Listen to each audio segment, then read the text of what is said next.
Predrag Balcacanović, predsjednik je Srpske asocijacije telohranitelja. Dobar dan, dobro mi došao. Dobar dan, poštovanje gledalcima. Kako možemo da postanemo telohranitelj? Telohranitelj? Pa dobar, profesionalno iskusan telohranitelj postaje se dugogodišnjim radom. Dugogodišnjim radom, iskustvom.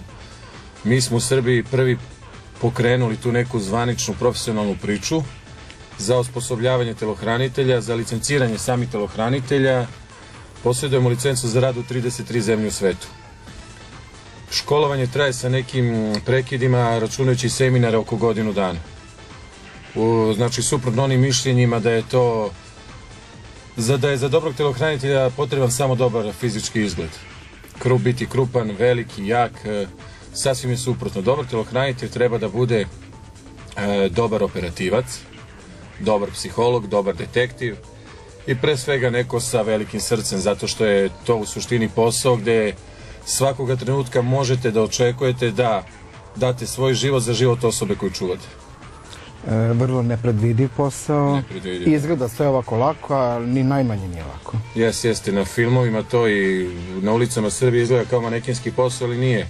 Ja to dobro znam kao i momci iz Saba iz našeg ličnog iskustva, pošto smo imali prilike da radimo kako u Evropi, tako i u svetu, na različitim stranama, što se kaže, od crvenog tepiha pa do onih visokorizičnih mesta gde su bila velika ratna žarišta. Mnogi si političari i zvezde obavezivao. Jesam, što kroz svoj posao vojnog lica, tako i kasnije, sa dobrim preporukama su u suštini radi ovaj posao. Jer su zahtevni ili ne? Ili radiš svoj posao? Trudim se da radim svoj posao, da ne ulazim u neku sad posebnu intimu što se ličnog odnosa tiče sa klijentom, zato što to ode svojim nekim drugim putem, ali zahtevni, šta znači zahtevan? Shvatio sam da nevezano za tip posla kojim se klijent bavi. Svi su različiti kao što smo i mi, da to kažem, u normalnom životu različiti, tako da ne moramo da okarakterišemo sada VIP zvezde nekim sad posebnim statusom da su one, što se kaže, razmažene ili zahtevne. Svuda ima toga, verujte mi, i u politici, i u biznisu, i na estradi. Jer se vi dogovorite prethodno, ti znaš šta je tvoj posao, ona zahteva to i to. Mislim, je li bilo nekih stvari što su zahtevali, ali ti si rekao, mislim, ja radim sve. Dešava se, pazite, osnova dobrog posla je dobar dogovor.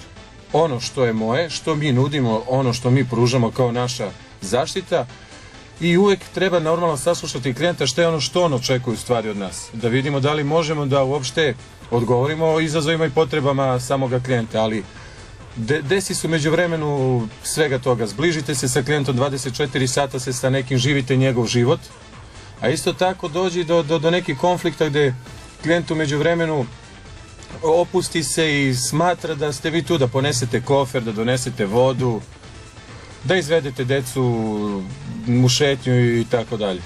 I što ti onda kažeš? Pa s obzirom da je ovo Srbija, trudim se da budem profesionalan i da balansiram tu negde. Ako to uslovi dozvoljavaju, ako mogu, uradit ću nešto što i nije u opisu moga posla, ali takve stvari zbog sebe, prvo zbog sebe, jer da bi sačuvali klijenta moramo da sačuvamo sebe, takve stvari treba izbjegavati. A kako reaguje okolina kada ti ideš ispred nekoga? Mi se trudimo da budemo neupadljivi, diskretni, pogotovo kada su javna mesta u pitanju, restorani, tržni centri, ali i to zavisi od toga kojeg je nivo ugroženost klijenta u pitanju.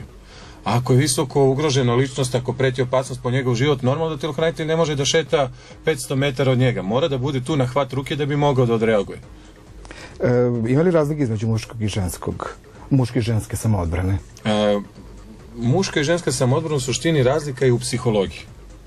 U pristupu, u samom pristupu prema ženama. Zato što, kako ja to često volim da kažem, treba ubediti slabi i nežni pol da je dovoljno jaka i sposobna da može da se suprotstavi jačem polu. Psihologija je na prvom mestu. I u sklopu škole za telohranitelje imamo i školu samoodbrane, poseban akcenat je na školi samoodbrane za žene. Radimo uporedo kako na fizičkoj, tako i na psihičkoj spremi. Da kažemo gledalcima da mogu da vas posete na sajtu ili tako i na Facebooku. Sajt stranica je www.sabvip.org, a Facebook stranice je VIP Sub, tako da su tu, uglavnom objavljujemo i novosti vezane za ceo naš rad, fotografije sa raznih seminara, događanja, manifestacija i tu mogu da se informišu svi oni koji su zainteresovani za bilo koji vid škole, usluga naših ili nečeg drugog saveta, na kraju krajeva preko tih stranica. Trudite se da svaki telohranitelj bude obrazovan, da ima sertifikaciju. Svakako. Ono što uvek volim da napomenem, da bude gospodin uz gospodina, gospođu za koga radi. Obavezno je sertifikovanje od 3 stepena, poznavanje nekog od svetskih jezika i rad na sebi kao i u svakom drugom poslu. Neprestani rad na sebi. Evo da kažemo jednu tehnika samoodbrane, kako žena može da se odbrani, recimo ako joj dođu sa prednje ili sa zadnje strane ili pa evo recimo u krevetu. Žena, njihovo oružje koje uvek mogu da iskoriste je njihov glas.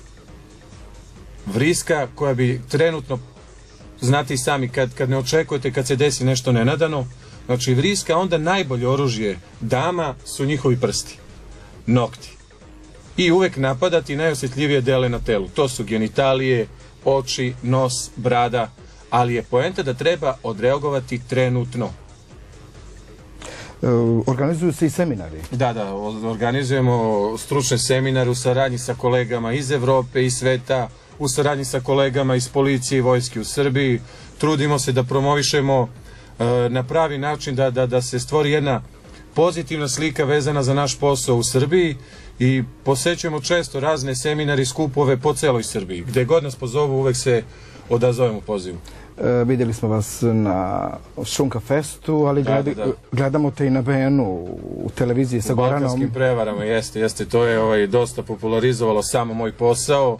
Ono čime se bavim donelo je pozitivnu reklamu, mogu da kažem. Tu sam u ulozi detektiva uz gospodina Stojićevića i jako mi se svidio ceo taj koncept emisije. Trudili smo se da sve to izvedemo na jedan profesionalni način, celu emisiju, jako je reality show.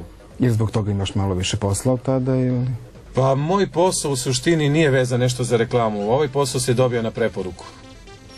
Hvala ti lepo što si bio moj gost. Svi oni koji su zainteresovani mogu da vam se javili. Dakle, moraju biti punoletni ili ima neka granica u godinama? Uglavnom da, punoletni, da nisu krivično gonjeni i osuđivani, sve ostale na njima i na nama, da ih obučimo kako treba i da oni to prihvate na pravi način, a pre svega da imaju želju da rade to. Hvala ti lepo, pozdravi sve svoje kolege i Mestara Krasta puno pozdravljam. Hvala, evo jedan poklončić za tebe, Sub kačket sa našim logom. Dobro. Je li ja to sem ovako javno da nosim? Naravno, svakako kao naš prijatelj i simpatizer. Dobro. Hvala ti. Sve najbolje. Prijatno.